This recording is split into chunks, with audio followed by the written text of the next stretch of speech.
Welcome to The Sandbox with Justin Peters, connecting you to the ideas and tools to improve your life. Now let's go.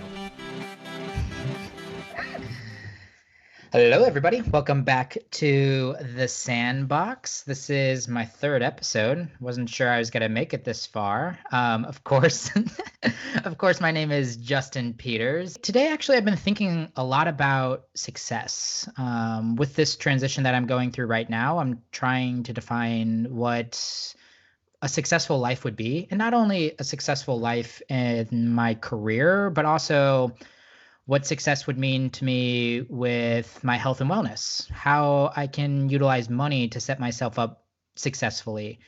Another big area that I've really been thinking about is how to have a successful relationship. I recently started dating my partner, Gabby, and I don't know, I'm not great at this area of my life.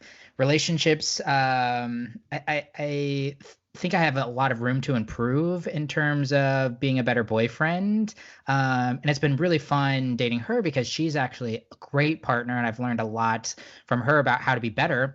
But another couple that I've really admired and I've really looked up to for a while now is my good friends Jeff and Abby Nickel.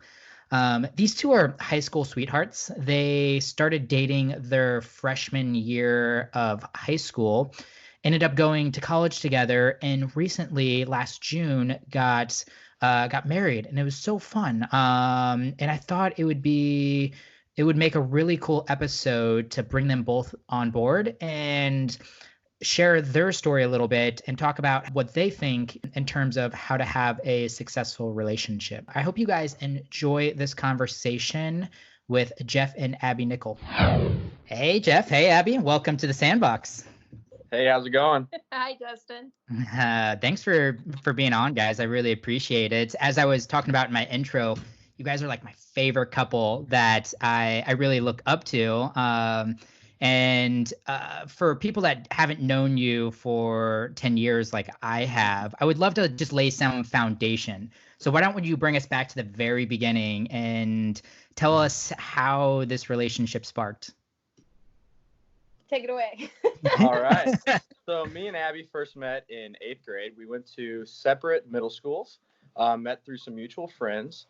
And then once we got into high school, we became instant best friends. We ran cross country together, went and watched each other's soccer games, and just became really good friends through that process.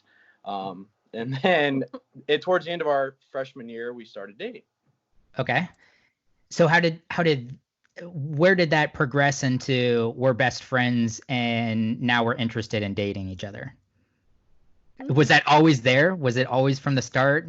Was somebody always interested in the other person? I was always interested. But Jeff was a little bit, huh? I was friend zoned before friend zone was a thing. Yeah. So I was obviously dating one of Abby's friends at the time. And once we broke up, me and Abby just started to realize that, or I guess I started to realize, like, hey, Abby's been there the whole time. Great friend. And then I think it started to turn into, hey, Abby really should be more than a friend, and she is more than a friend.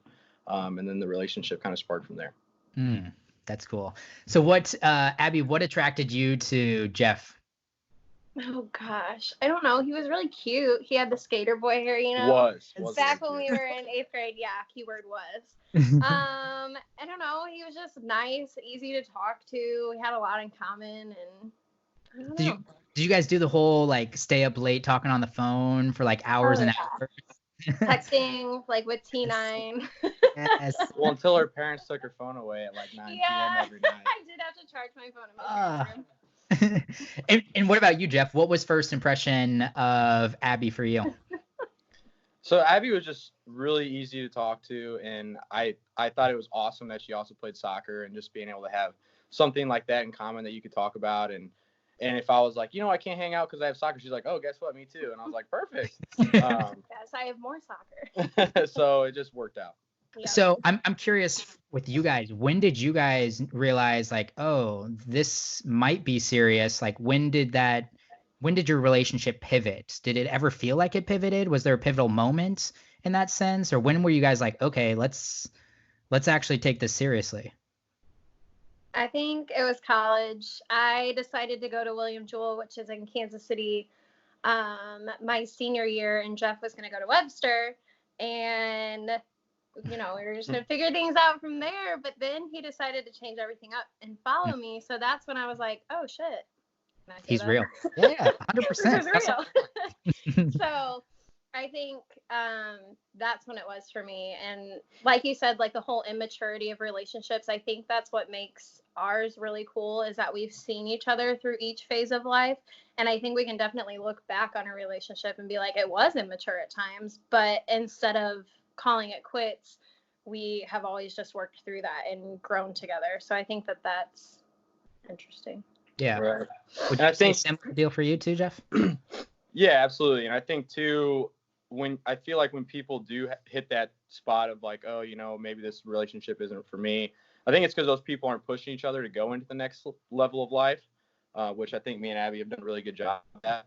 Transitioning into college, and then obviously transitioning into adult life. And, we bought our house together and got married and bought a dog. And just each one of those steps, we were able to push each other and be able and know that we were on the same page rather than leaving one person behind, and just moving forward. So how did you guys commit to each other? What values did you bring to your relationship? And how did you deal with like such turbulent, distracting times for most young adults? So I think the first one, and it's two in one really, is humility and forgiveness. So I think when you do make a mistake, you have to have that humility to say, hey, I did make a mistake. I'm sorry. Take responsibility for that. And then the other side of it is the person that you did wrong by has to be able to forgive you and say, hey, I understand that you made a mistake. We're all human. It happens, but I do forgive you. And now let's move on from that. And I think when people really just let that all bottle up, it does no good for anybody. So having both of those go hand in hand is, I think, huge. Yeah. And honesty too, like just being open and honest with one another. So, that you can move into that humility and forgiveness, because everything's out there in the open. We're very good at being very honest with one another. Yeah. So I think that's where most people find those moments that things fall apart, is when they're not being honest and truthful about things. Definitely. And I'm so glad you brought up forgiveness too, because that is one thing whenever I'm an outsider looking into your guys' relationship, the thing you guys have done very, very well over the years is forgiveness. Jeff over here is not perfect. He's got a bit of a temper sometimes, and you guys have blown up on nights, but I always feel like the next day you guys make amends. And I'm sure Jeff is probably great at apologizing, and Abby is probably phenomenal at forgiveness. But like, what language is typically around that? Were you guys always good at that, or like when did that really start? Like, hey, like I love like the 24-hour rule. Sometimes you just got to sleep on it or whatnot. But like, what specifically do you guys do in terms of apologies and forgiveness? I think it depends. I think as we've gotten older, we realize how much like giving each other time and space is important. But like when you're younger, it wasn't that. It was like, we've got to hash this out. We've got to figure this out. We can't go to bed upset. Like, but as we've gotten older, it's like, okay, you need to take your moment. I need to take my moment, because we need to come into this with a clear mind and be able to work through this and like really talk about what happened and allow ourselves to have a moment to think about, things that we've done and how that makes the other person feel. And I think that's a big part of it too, is like stopping to think like, oh yeah, I made that choice, but I didn't necessarily make that choice with you in mind. So now I see why that makes you upset. And things like that, being able to have those conversations. I think that's when our forgiveness is probably the best, is when we're able to just sit down and like talk face to face. Taking the other person's perspective into account. Yeah. For sure. Way easier said than done. What was something big that you both had to work on in order to make this relationship work? I think just trying to be able to show up for each other. After graduation, we both jumped right into our careers, and we were both very busy. I was taking my CPA exam. Abby's in grad school now. And just being able to come home and realize, hey, Abby's doing grad school. I should probably pick up, what I need to be doing around the house and do some extra things so that she doesn't have to stress about that. And just, making sure that we're both putting in the effort to make the relationship work, because ultimately if she's stressed out, then I'm going to get stressed out, and it's not going to be good for anybody. Yes. So I think it's just being able to recognize when somebody needs help without them having to ask. Like, we really have to be good. I think that's what both of us had to do, was ask each other for help. Like, be able to recognize when we need help and how to ask for it. And that's hard too. We're still working on that. I'm still working on it. Yeah, and I think another one too is just being patient with each other. I've definitely seen that where, Abby will ask me to do a project around the house, and then I ask her to help me, and then she's not as good at it as me. I get a little frustrated. And I'm like, you know what? I got to realize that Abby has never done this before, and just be able to like walk her through it and say, okay, might take a little longer, but it's what needs to be done so that we're both enjoying the process, and just being patient, and stuff like that. Oh God, Gabby has got to be nodding her head whenever she listens to that part, because I am the same way with patience. I'm just like, oh my God, just get out of my way then. Like, I'll just do it. I'll just do it. You get to like that final boiling point, and you're like, and then you got to go apologize after like 10 minutes. You're like, okay, that was stupid. Sorry about that. Let's do this together. I've really learned the word together. That's been something I've been trying to bring into my vocabulary a little bit. I've always had long distance relationships too. So even though when I've been dating people, I've still always like maintained my independence to an extent as well. So Right. I'd be curious, especially with you guys dating at such a young age, do you guys feel like you have separate identities? Are you carrying a similar identity? How have you guys dealt with that over the years? So I think, yes, we do obviously have an identity together, but we also have our individual ones. Correct.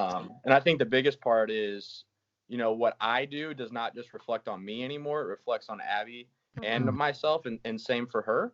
And really, I think, especially with our friend group, like everybody knows me as me, but they also know Abby as Abby. But when we come together, like, oh, well, Abby makes Jeff a lot better.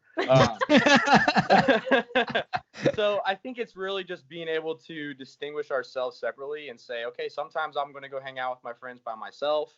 Abby's going to go hang out with her friends by herself, and just being able to let everybody know, like, hey, I don't just hang out with Abby all the time. I can come hang out with you guys by myself, which I think is really important in a relationship too, to have those relationships together, but separately as well.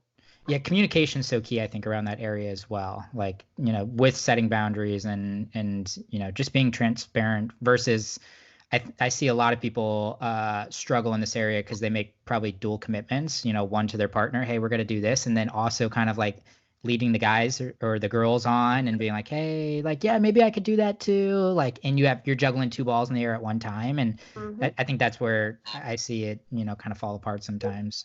Right. And I think that's where the communication comes into play, of just kind of setting it up front.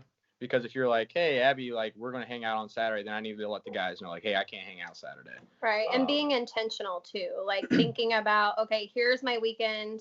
Here's the things that I have to do. Here are the things that I want to do. And how am I going to make that all work? Like, it's important to me to see Jeff. So how are we going to make that work? It's important to both of us to see our friends. So how can we be intentional with the time that we do have, I think is super important too. So you guys mentioned a big milestone of yours, the wedding, and congrats. So you guys got married last June 2019. I was trying to think, you're coming on 10 years dating now, right? May of 2020 will be 10 years of dating. Yep. Okay. Yeah. So Jeff, I'd love to hear about preparing for the proposal. What was that feeling like? I mean, you've known her so long, her family for so long.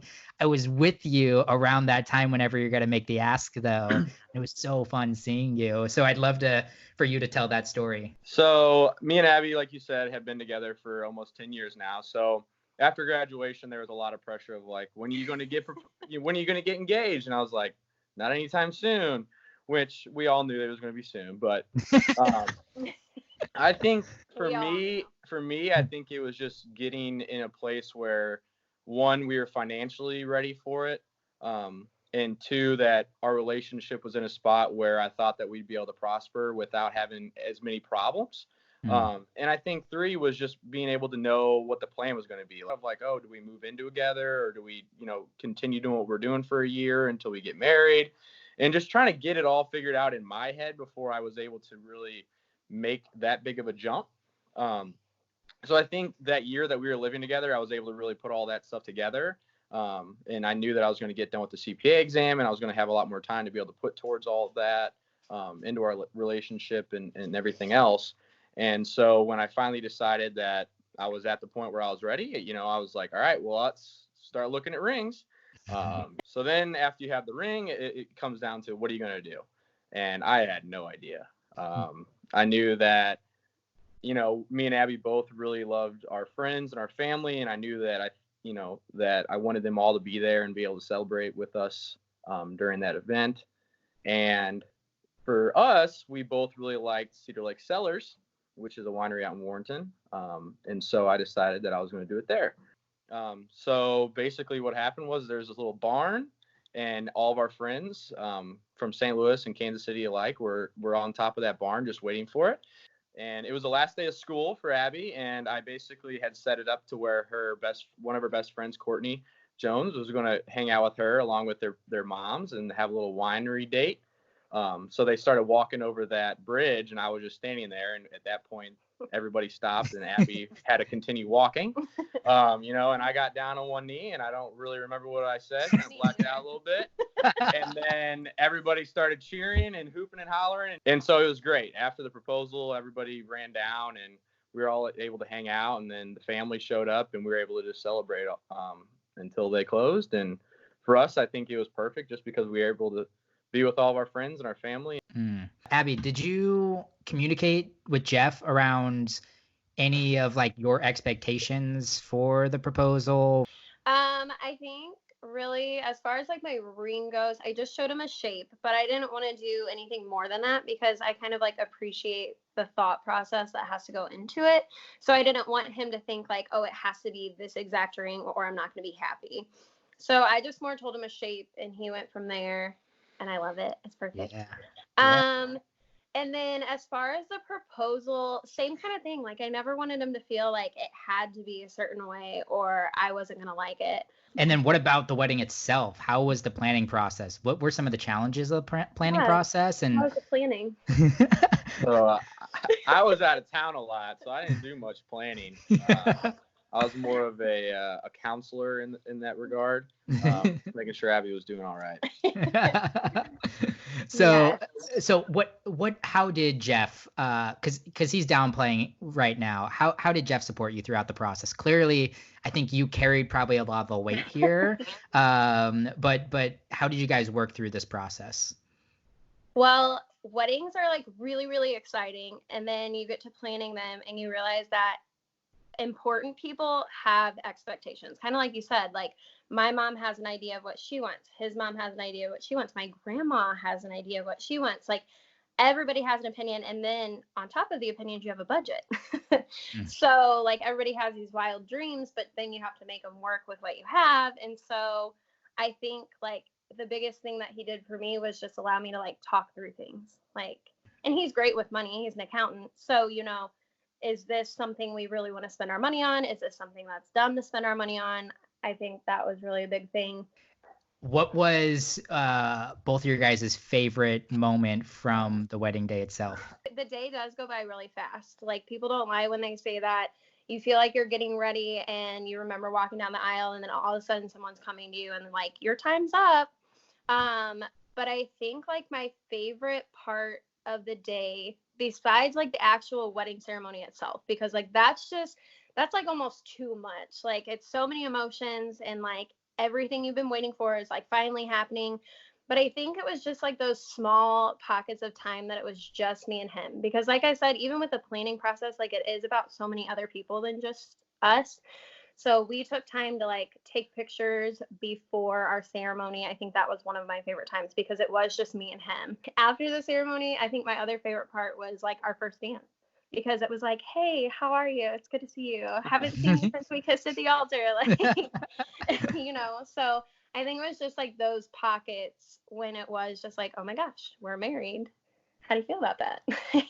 It's just me and you. Yeah, I completely agree. And I think one of my fondest memories, and I thought it was super funny, was that morning I spent a ton of time over at Curtis's house, writing a letter to Abby, and I gave it to her, and she's like, Jesus, Jeff, this is way longer than mine. So she stood there for 10 minutes reading this thing.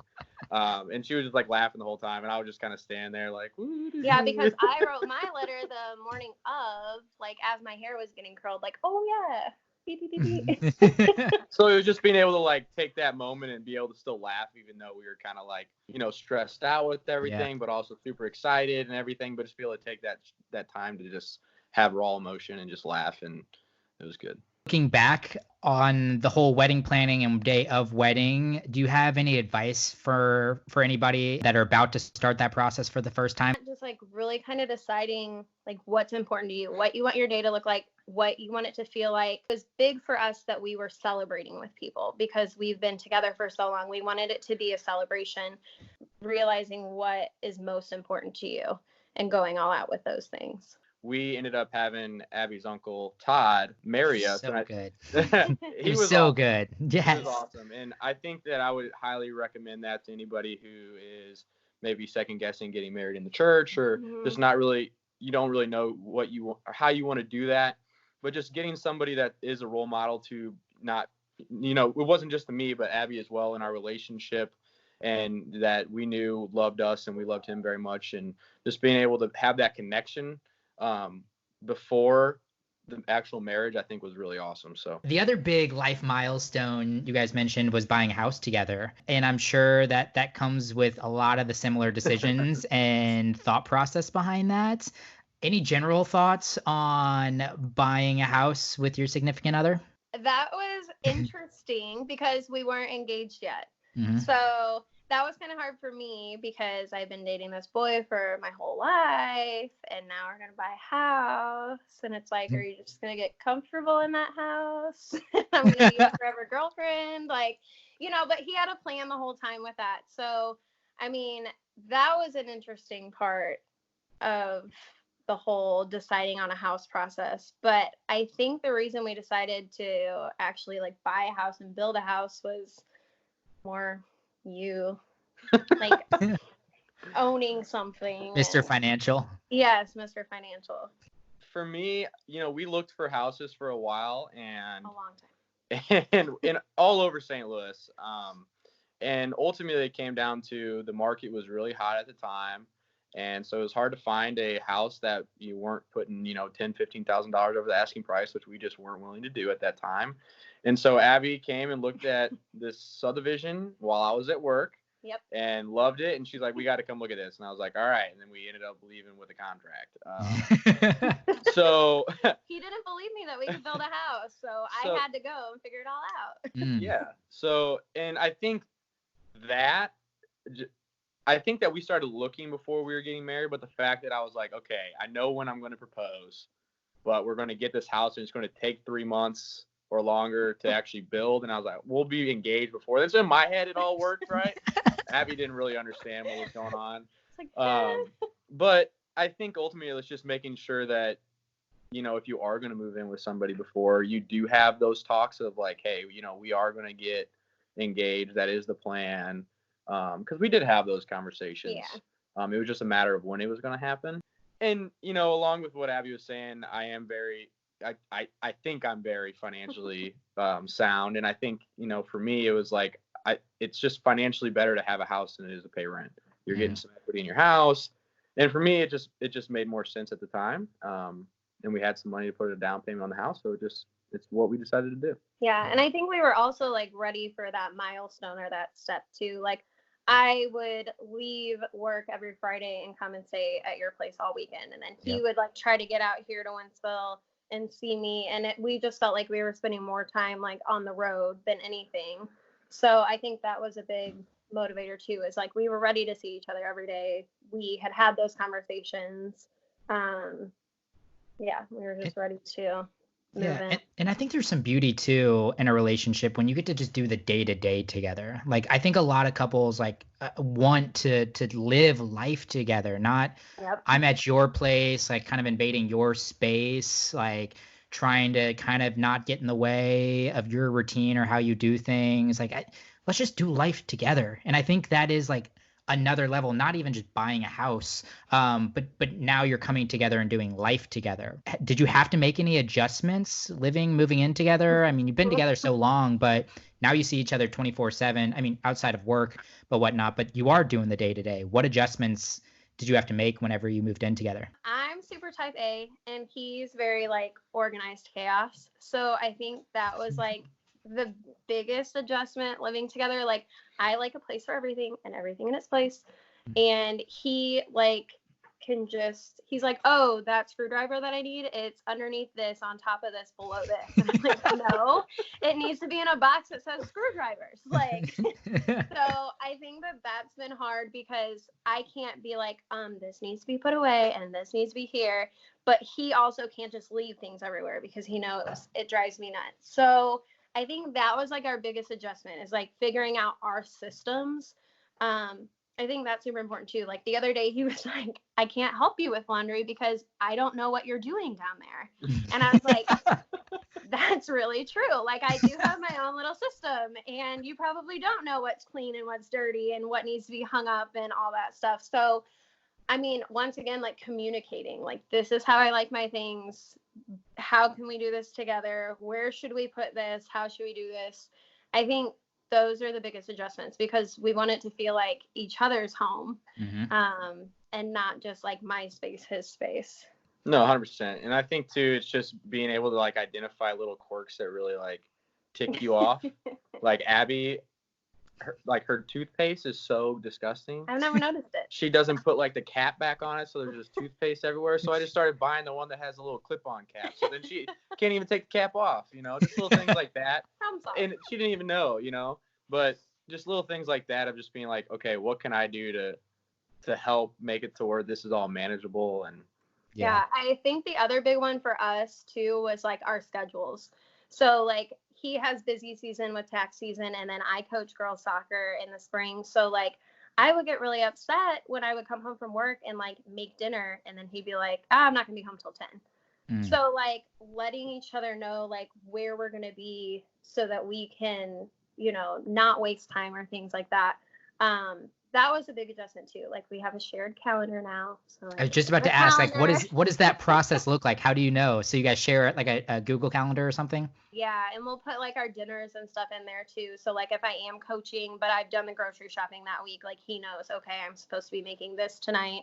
So if he can't get a hold of me or whatever because I'm busy, he can at least go on with his day. How have you guys both positively influenced each other?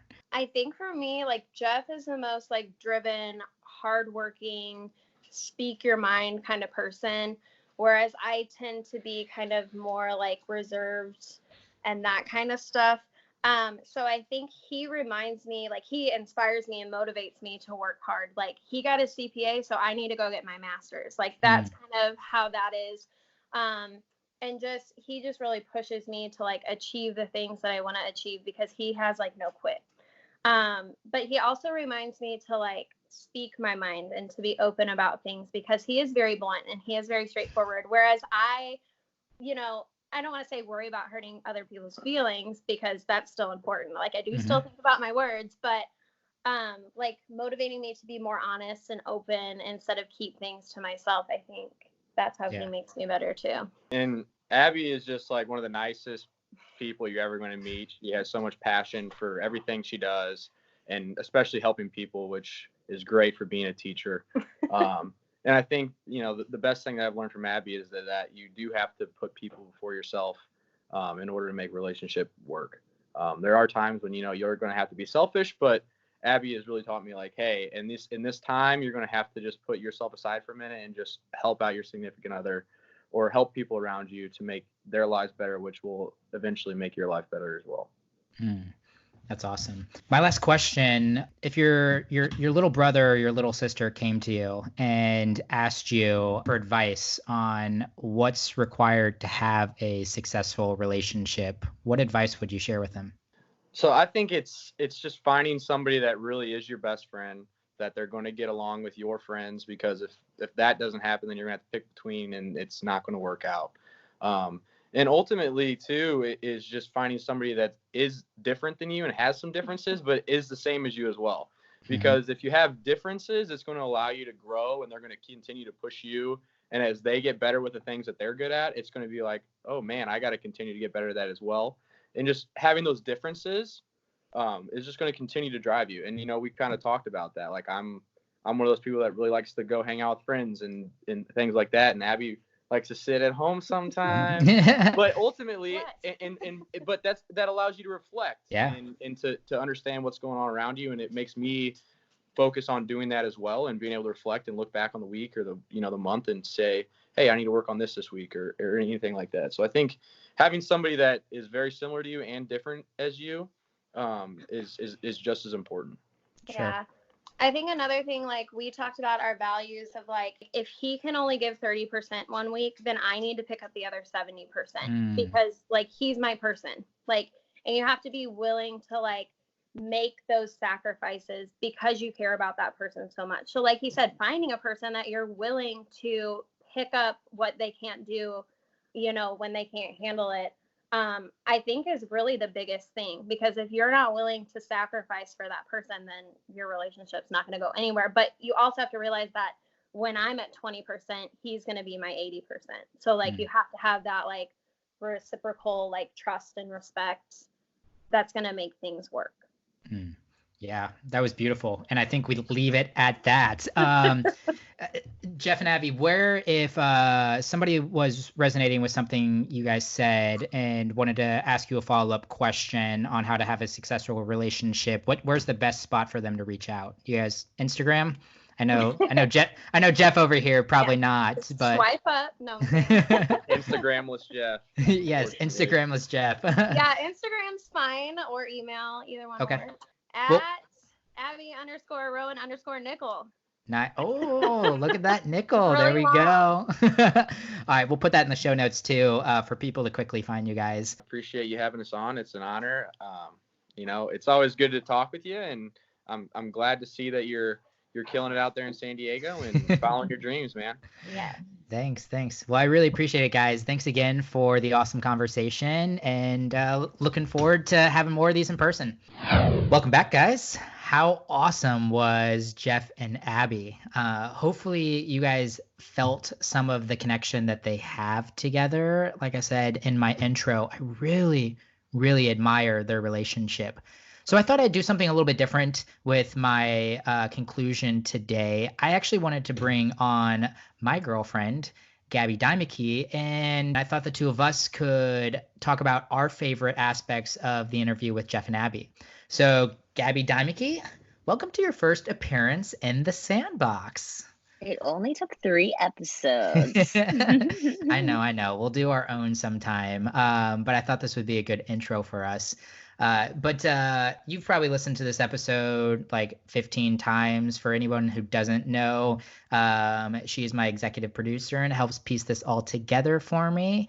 So she has to sit there and listen to all my ums and my ha's and whatever. So thank you for that. I appreciate it. But my question to you is, what was your favorite part of the interview? Something that resonated with you?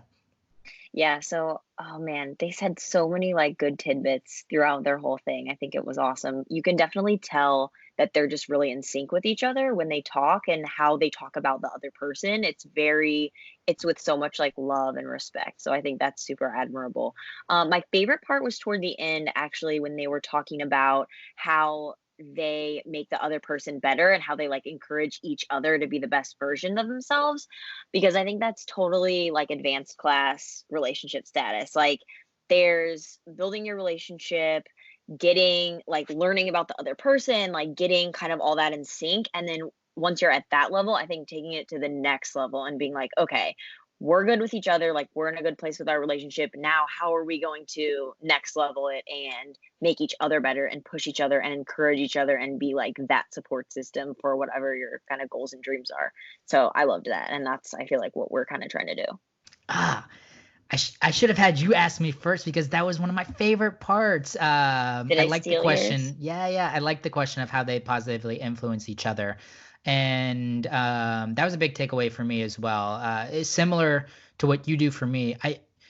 Well, I like their congruence with whenever I was talking about identity, and it's like, okay, yeah, we have separate identities, but we also have a similar identity, and what you do reflects not only yourself, but me as well. And that for me, that's very positive in the sense that I do a lot of things differently now because I realize that it also affects you, and you push me to be a better person. And I thought it was like such a beautiful way of how Jeff framed that question or responded on that question. So I'll Yeah. pick another area that I really resonated with right at the beginning whenever I was asking about values and their commitment. And the two things that Jeff brought up was forgiveness and humility. And I was blown away. I think that's definitely common knowledge, but not necessarily common practice. Yeah. And you and I have definitely had to work on um, either forgiving fast or giving each other time and then being able to circle around on a conversation and come at it with some level-headedness and in a Yeah, safe I think way. what do you think advice we could give for people who listen to that and are kind of like in on the discussion now? Like what what are things they can do to work on the patience piece, the forgiveness piece? Because it's obviously when you're having a logical discussion, like right now we're discussing it, it seems like it makes perfect sense. But when you bring in like real feelings and emotions and situations, it can obviously become way more emotional and like less it's harder to control. So Mhm. what do you think what's a takeaway we can give people? Yeah, I mean, Abby already mentioned the distance piece to it, and I think that's big. It's knowing, um, deciding ahead of time what language you're going to use whenever you both need space. And so because in the moment you can't say I'm going to sleep. I'm going like, but whenever I can come to you and be like, hey, I don't know if I can address this right now. Just give me some space. Like, can we chat and tomorrow morning or whatever it may be. I think that's important.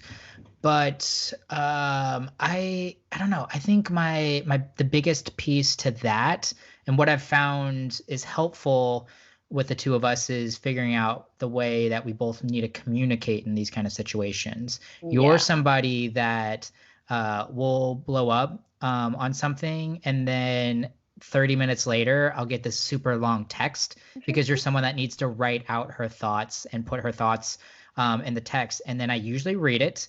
And then what do I do after that? Call me. I always call you. I'm not going to And text you some back on my thoughts. and then sometimes I'll just won't answer the first call because I'm like, no. And then I realized, okay, she's not ready to talk about it yet. She wanted to voice her opinion first. I'm going to try Yeah. again, but I very rarely respond No. via text on those because I'm someone that likes to communicate orally in that sense. What about you? What piece of advice would you give in this area? I think one thing that like especially early on with us, like whenever we would have like a topic we disagreed about or like something that like we were having an argument about, we would like I especially would be like, oh my God, we have to fix this today, right now, in this next hour. Like time is of the essence, and if it's not fixed, like our relationship is ruined. But the I think the longer you're together and the longer you're with that person, you realize like this doesn't really have to be fixed right now. Like I'm still going to be here tomorrow. I'm still going to be here next month.